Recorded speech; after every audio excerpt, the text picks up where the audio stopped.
Hello everybody, welcome back to another video. If you're new here, my name is Josh and I'm currently a pre-med student trying to get into medical school. So if you saw my last video, medical school decision day didn't go so well for me. That was recorded about a month ago. It's been a month since I've initially done that and I'm trying to decide what to do to better my application. So in the meantime, since then until now, what I've done is signed up for a new MCAT.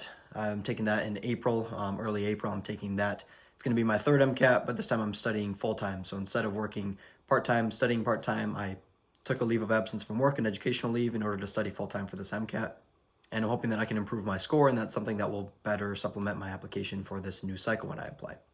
What I've also done is began some research. So I'm doing some research with one of the docs that I work with on scoliosis and patients that are undergoing treatment in order to try and see if I can get something there, get some research hours, but then get something out of it, either paper, book, product, something like that, that will help benefit my application as well. So give me some more research hours. Going to do that with one of the docs I'm working with, or was working with because I'm on educational leave now, but also studying full-time for the MCAT. So it's going to be the third time I take it. Hopefully I get a better score this time around. But I need to do something different, because if I'm reapplying this coming cycle and I have nothing different on my application, I'm going to get the exact same results. And that's really stupid, honestly, is the word for it, because I need to do something different and I need to be better. Graduating 2 years ago, I can't really take better classes or talk to my academic advisor. I've sent some emails and haven't gotten any responses because I graduated so long ago. I don't even know if it goes through to them because I'm sending it from my personal email because I don't have a work email anymore, or a school email, I should say.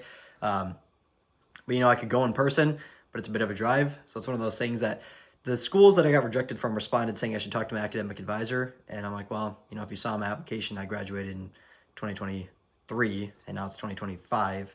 And so it's tough for me to say that I can go to my academic advisor and talk to them about how to do better grades. And they talk about uptrends, and it's like, well, you can't really have an uptrend unless you graduated, or unless you haven't graduated yet. I can go back to school and do a post-bac, I can do a master's program, but I don't really want to take 2 more gap years if I don't have to.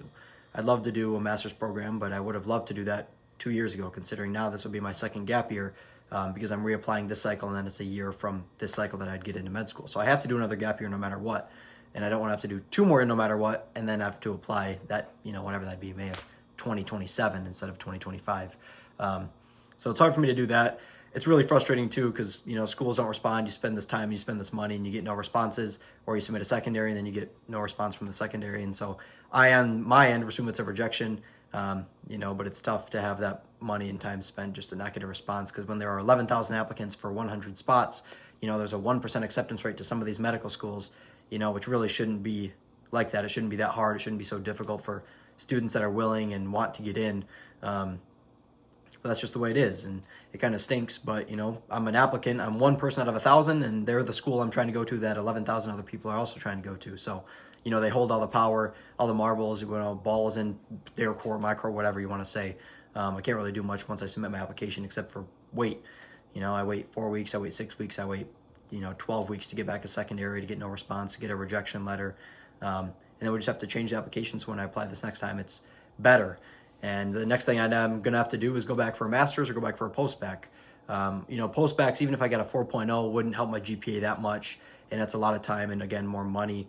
And it's expensive. It's expensive to reapply. I spent, $2,500 or whatever it was with all the fees for the MCAT and the study books and the application primary and secondaries, being $100 each, and submitting it to 19 schools for primaries and then 7 schools for secondaries. It's a lot of money, and so reapplying is going to be expensive. I don't want to keep having to reapply, much less go back for a master's. But yeah, so we're going to do some research. We're going to do some full-time studying. Hopefully that's enough where I get a better MCAT that's significant enough that'll get me in, as well as the research. Hopefully I can get something out of that, either, like I said, paper or a book or something like that. But until then, we're just going to have to wait and see. So probably won't be posting for a while. I'm going to be taking some time off of work and some time off YouTube to do full-time studying. I know it's already been like a month since I posted, and a month before that since I'd posted. So, it's dwindling now, but it's because we're kind of in a weird point in life that I got to focus on something for the first time in my life and dedicate all of my time to it. I thought it was going to be good enough to do 50% work and 50% studying, but that just wasn't the way it worked out based on the MCAT grade I got. But yeah, we're going to reapply and see what happens. And I guess I'll let you guys know when that application cycle opens, or if I come back after my MCAT and I'm able to have some time. I'm going to go back to work after that, try and get more clinical hours, but also just get some money so I can, afford to reapply this time, spend another $2,000. So hopefully it goes well. But I guess I'll see you guys when I see you.